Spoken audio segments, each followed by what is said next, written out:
네. 엊그제 바로 이 시간에 저희가 이 아프리카 돼지열병 확진 소식을 속보로 전해드린 바가 있었죠. 짧게 인터뷰도 가진 바가 있었는데요. 방역 당국이 지금 사투를 벌이고 있습니다. 확산을 막기 위해서인데요. 확진 판정이 나온 파주, 연천은 물론이고 포천, 동두천, 김포, 철원을 중점 관리 지역으로 설정을 해서 아주 방역 작업에 전력을 기울이고 있습니다. 자, 몇 가지 좀 짚어봐야 되는 문제가 있을 것 같은데요. 그래서 이분 연결해서 도움 말씀 들어보도록 하겠습니다. 오연수 강원대 수의학과 교수 전화로 연결하겠습니다. 교수님 나와 계시죠? 네, 안녕하세요. 네, 안녕하세요. 일단 가장 궁금한 게 감염 경로인데요. 아직은 이제 네. 물론 뭐 확정적으로 이야기할 수 있는 단계는 아니라고는 들었는데 일단 교수님은 어떻게 보세요?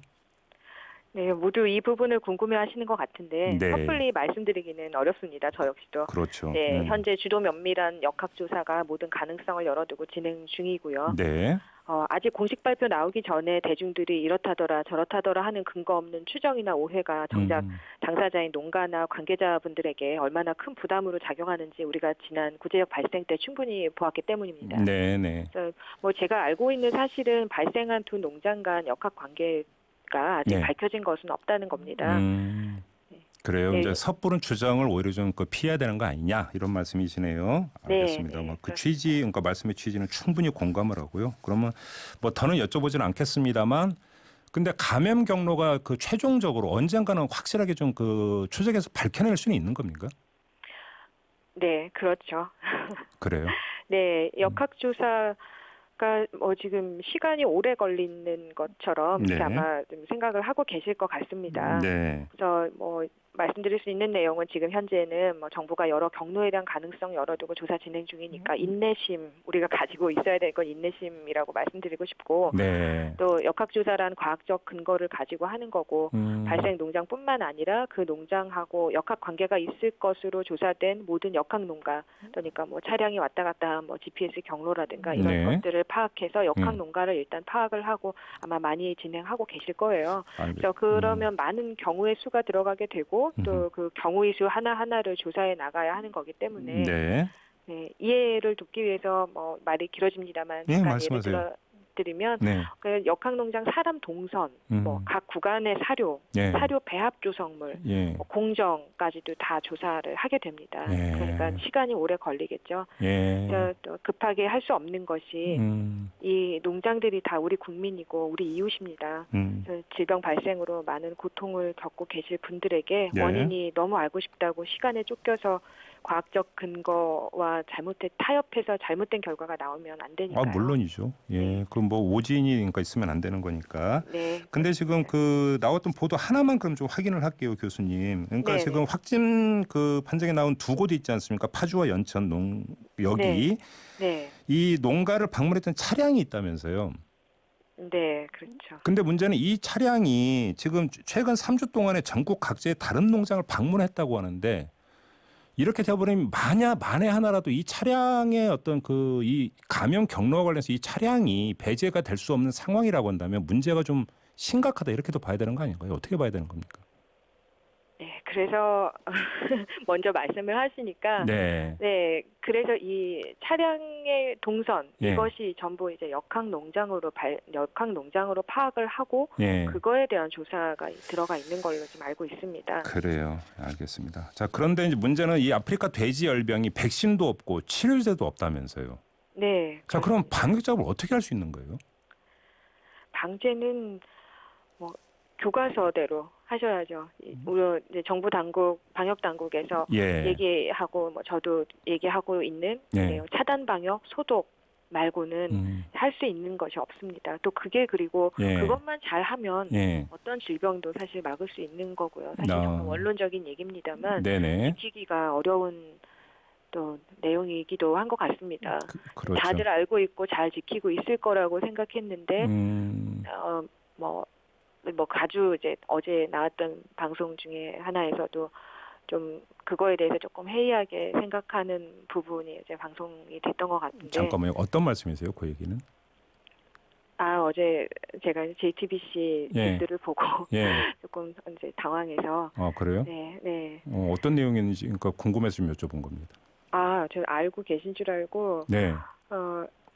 그 사료에 대한 사료 운반 차량에 대한 예. 얘기였습니다. 예, 그런데 이제 일단은 GPS상 이 차량이 같은 이 농장을 두 군데를 다 같이 이렇게 들르지는 않은 걸로 지금 나왔고요. 그래요? 예. 네, 예. 그렇게 나왔고 그리고 또 이 농가가 뭐 사료를 같은 거를 사용을 한다, 뭐 이런 내용이 있었던 모양인데, 양돈 농가가 구간이 여러 구간이 있습니다. 네. 성장 구간이 여러 구간이 있는데 네. 이 사육 구간에서 뭐 한 구간 정도에서 같은 사료를 사용할 수는 있겠죠.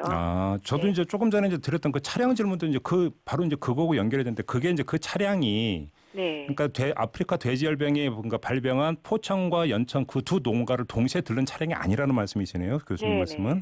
동시에 들리지는 않은 걸로 지금 조사가 나왔다고 합니다. 조사 결과가 그렇게 나왔다고 하고요. 바로 잡을 건 반드시 바로 잡아야죠. 그러면. 예. 같이 들르지는 않았고, 그래도 배제할 수는 없기 때문에 방역 당국에서는 추적해서 좀 조사는 하고 있는 것으로 알겠습니다. 지금 이 방역 당국의 초동 대처, 이 초기 차단 조치는 어떻게 평가하세요? 좀 적절하게 이루어졌다고 평가하세요? 네, 잘하고 있다고 봅니다. 그래요? 이제 조금 이해를 돕기 위해서 말씀드린다면 이제 16일 월요일 저녁 6시에 신고가 들어갔는데 그러면 이제 확진은 아니고 의사 환축이죠. 그럼 의사 환축으로 확인된 게 다음 날 새벽 4시에 이제 의사 환축으로 확인을 하고 바로 위기 경보 단계 주의로 올렸고요. 또 검역본부 정밀 검사에서 양성 확인된 게 3시간 후인 오전 7시였습니다. 그때 뭐 확인되자마자 위기 경보 단계로 심각 단계로 상향 조치하면서 방역 수위도 높였죠. 그래서 바로 뭐 발생 농장과 발생 농장 가족 농장까지 예방적 살처분이 바로 이루어졌습니다. 그래서 의사 환축 발생에 따른 보도자료 배포하고 관계기관 단체 문서 조치가 17일 오전에 다 이루어졌으니까요. 아주 뭐 급박하게 돌아간 17일 아침이었는데 이제 연천이 발생하면서 어제인 18일에 이제 가축 방역 심의위원회에 방역 조치 강화하자는 방안이 안건으로 올라왔습니다. 그래서 이제 이제 꼭지를 열으시면서 말씀하셨던 그 살처분 범위를 확대해서 선제적 방역하는 것하고 그 경기 강원 6개 시군 파주, 연천, 포천, 동두천, 김포, 철원 중점 관리 지역으로 돼지 이동 제한을 이제 늘리자 이렇게 안건이 올라왔습니다. 그 지금 전문가들의 그 말씀을 종합을 해보니까 그 앞으로 일주일 안에 추가 발병이 나오느냐 안 나오느냐가 관건이다 이렇게들 좀 말씀을 하시는 것 같은데 맞나요, 교수님? 네, 그렇습니다. 만약에 일주일 안에 추가 발병이 없다면 그래도 이게 확산이 되는 건 아닌 걸로 그러니까 그 잠정 판정을 할 수도 있다 이런 이야기로 연결이 되는 건가요? 그렇다고 보여집니다. 그래요? 이 바이러스가 잠복기도 길고 접촉하지 않으면 감염이 이루어지지 않는 특성을 가지고 있기 때문에 뭐 이 농장이 발생했다고 해서 저 농장으로 바로 옮겨지는 건 아닙니다. 각자의 농장을 차단 방역을 잘 하고 있다면 소독하고 차단 방역을 잘 하고 있다면 뭐 걱정하지 않으셔도 될 것으로 보입니다. 하나만 좀 확인할게요. 저희가 이 속보가 나오자마자 이제 축산 전문가 한 분을 이제 긴급히 연결을 해서 말씀을 들었는데 이분 말씀은 이 감염 매개체 가운데 그래서 어떤 흡혈곤충, 그래서 모기 같은 것도 감염 매개체가 될 수 있다고 말씀하시는데 맞나요? 배제할 수는 없죠. 그래요? 왜냐하면 뭐 그 바이러스에 감염된 동물의 혈액을 빨아서 다른 동물에게 가서 또 혈액을 빨고 그러면 옮겨질 수는 있겠죠. 그러나 이 경우는 아니라는 거죠. 이 경우는 아닙니까? 네, 이 경우는 아니라고 보여집니다. 그래요? 그러면 그나마 좀 그 다행인 부분이 있고요. 아무튼 지금 그 총력을 기울여서 이제 방역 조치하고 차단 조치하고 있는데 이게 좀 효과를 좀 봤으면 좋겠네요. 결국은 일주일이 관건인 것 같고요. 그다음에 좀 많은 분들이 이게 그 좀 걱정하는 이게 혹시 우리 인체나 이런 데 영향을 미치는 거 아닌가 걱정하는데 그건 아니라면서요, 전혀. 네네. 사람에게 전염은 전혀 되지 않습니다. 사람은 감염되지 않습니다. 뭐 익혀 먹으면 뭐 먹는 것도 아무 문제 없는 거고요. 네. 65도씨니까 조금 높은 온도에서 가열만 하면 뭐 전혀 바이러스를 볼 수 없이 사멸되니까요. 걱정하지 않으셔도 됩니다. 그래요, 알겠습니다. 그리고 또 우리 축산물 유통 구조가 그렇게 호락호락하지 않고요. 그래서 방역 추동 대처에서 그 발생 농장에서 나간 도축한 그 사체가 도축한 게 있는 것 같은데 그것도 전부 전량 다 폐기했다고 제가 들었고요.